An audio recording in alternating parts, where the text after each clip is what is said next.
você faz quando a sua fé é confrontada? Você seria capaz de defender Jesus mesmo se isso te custasse tudo? Amizades, respeito, até o lugar onde você pertence? Porque é fácil ser cristão quando ninguém te confronta, mas quando vem a pressão, é aí que a sua fé é testada. E hoje eu vou te mostrar como permanecer firme quando a sua fé é colocada à prova. Na faculdade ou local de trabalho, família ou roda de amigos, na sociedade. Quando o contexto da situação te coloca em uma posição desconfortável, assumir o que pensa pode resultar em chacota, exclusão, perseguição. Seja honesto. Alternativa A. Você se posiciona em relação ao que acredita. Alternativa B. Você começa a considerar também os pensamentos divergentes. Ou alternativa C. Você ri sem graça para se manter na neutralidade e não ter que lidar com as consequências. Tempo na tela. É difícil nos posicionarmos quando o confronto vem da parte de quem está acima de nós, ou no grupo onde o nosso lado é minoria. É igualmente difícil quando o confronto vem da parte de quem queremos agradar. Quando quem quer descredibilizar o evangelho e traz Jesus para o centro do debate, a minha fé vira palco para especulações, negar Jesus e me manter na neutralidade acaba dando no mesmo. Mas como ter coragem para declarar a minha fé nos cenários mais complicados? Meu nome é Thaís França, por aqui eu compartilho a palavra de Deus. Seja muito bem-vindo ao meu canal. Perdoem esse barulho de panela de pressão ao fundo. A rua aqui de casa também tá bem movimentada hoje porque tá tendo uma campanha de vacinação na escola aqui perto. Mas eu estou com a minha Bíblia em mãos e vamos ao texto. Ao passar, Jesus viu um cego de nascença. Seus discípulos lhe perguntaram: Mestre, quem pecou, este homem ou seus pais, para que ele nascesse cego? Disse Jesus: Nem ele nem seus pais pecaram, mas isto aconteceu para que a obra de Deus se manifestasse na vida dele. Enquanto é dia, precisamos realizar a obra daquele que me enviou. A noite se aproxima, quando ninguém pode trabalhar. Enquanto estou no mundo, sou a luz do mundo. Tendo dito isto, cuspiu no chão, misturou terra com saliva e aplicou-a aos olhos do homem.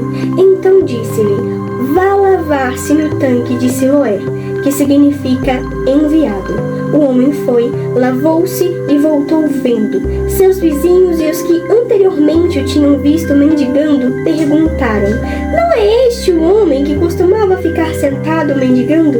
Alguns afirmavam que era ele, outros diziam: Não, apenas se parece com ele. Mas ele próprio insistia: Sou eu mesmo.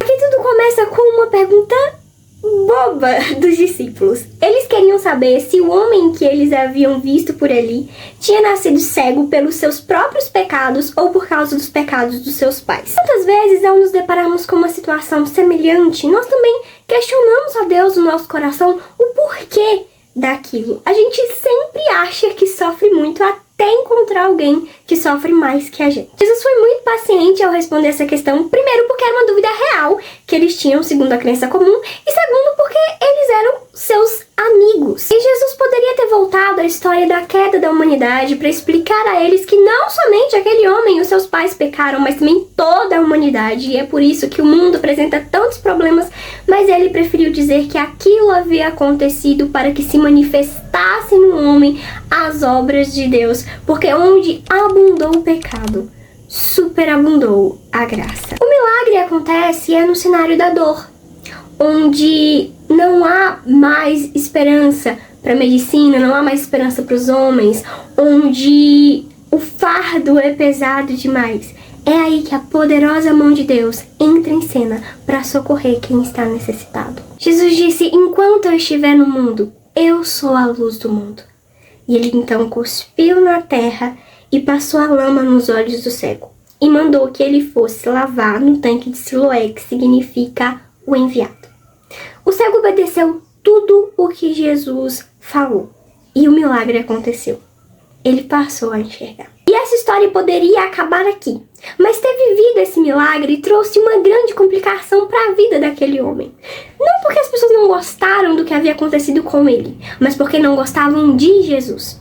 E logo ele estava diante dos fariseus, tendo que responder perguntas. O homem havia afirmado aos vizinhos que Jesus o curou, e a acusação dos fariseus é que Jesus havia curado no sábado. Curar no sábado? Não pode. Mas como provar que Jesus é um pecador depravado se ele fez um milagre tão grande? Eles queriam arrancar do ex-cego uma confissão de que ele era um impostor, nunca tinha sido cego. Vamos descredibilizar o milagre, para que assim Jesus não receba a glória. Pelo zelo pela lei? Não. Por inveja? Quem confessasse que Jesus era o Messias prometido por Deus seria expulso da sinagoga. As pessoas tinham medo de mencionar o nome de Jesus. Eles mandam chamar os pais do ex-cego e eles disseram: esse é o nosso filho e ele nasceu cego. Mas por medo, eles disseram que não sabiam como foi que ele passou a enxergar. Os pais foram reprovados no teste.